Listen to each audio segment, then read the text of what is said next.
Seeing is believing. I just had to share one example of many of the criminal lies that's told on my name on a daily basis. Clearly, this is a drug deal taking place on text message, with my name being used to seal a deal that I have no knowledge of or involvement in no capacity. These type of made-up scenarios and lies are the type of excuses the feds uses to constantly harass me and try to incriminate me by the use of another person's action. Because when they arrest them, they will lie on you. Let me say something to you clowns, who in my opinion lie on my name and who are trying to set me up. In my opinion, some of y'all are doing things out of ignorance, and others like Daryl D-Town Lewis, Ronald Bookman, and Sylvester Brown are, in my opinion, snitching, trying to get themselves ahead in life or out of trouble. There's a movement by some rogue FBI agents and federal prosecutors that have a hate J. Prince racism disease. So once again, just like the rogue DEA agents I wrote about in my book, The Art and Science of Respect, that recently got arrested in Louisiana, no one believed me in Texas or did anything about them until over a decade later. It took Congresswoman Maxine Waters and the late great Janet Reno to put a spotlight on the rogue DEA agents' actions. These fearless women were criticized by politicians because they recognized the injustice being done and intervened before anyone else was smart enough to even realize they were dealing with crooked agents. To this day, no one wants to accredit these women for their forward movement. But I do, because their involvement possibly saved my life. It took prosecutors in Louisiana to catch them, thanks to Prosecutor Tad DARYL for doing a great job on convicting Chad Scott. He ruined a lot of people's lives in Texas, along with his partner in crime, Jack Schumacher, who killed so many people that he admittedly lost count when he was asked under oath how many had he killed. I know this sounds like a movie, but this shit is real, because I have been getting harassed all of my life by racist, hateful cops and agents. I've had drugs planted on me on 2 different occasions by dirty cops and had to beat those cases in court.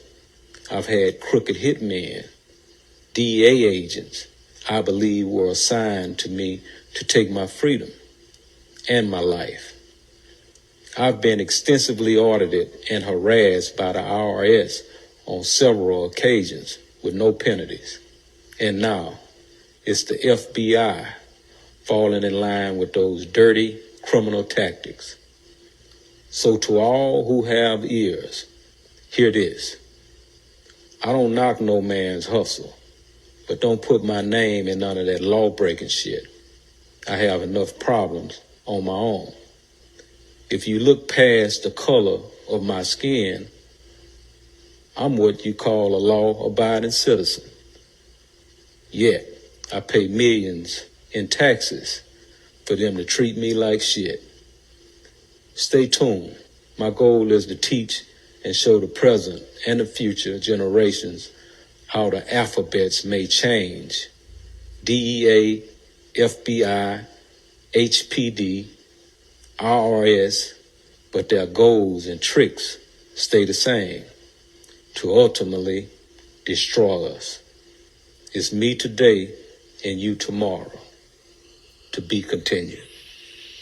You know, one of my main reasons, you know what I mean, of course, we're going to go beyond this, but I never want our history to be misled or lied about, or, you know what I mean, different clowns, you know, try to tell a bunch of lies. Not try to, boldly you know what I mean, just lie over and over again, you know, trying to make his mark in history when he have a mark that he made, but it's a straight clown mark. And, you know, I don't want Texas to be misrepresented. I don't want the present, the past, or the future to, you know, believe and be misled by a lot of lies. So I wanted to correct them lies. You know what I mean? I wanted to correct those. And as you all know, you know, I have released my book called The Art and Science of Respect. And, you know, that means a lot to me about my city that, you know, I laid the foundation right here in Houston, Texas, down south that, you know, you got Master P, you got Cash Money, you got Tony Draper, you got so many relevant people that has built off of our foundation. And when I hear a man on this station say, I try to be like him, is what I consider the ultimate disrespect.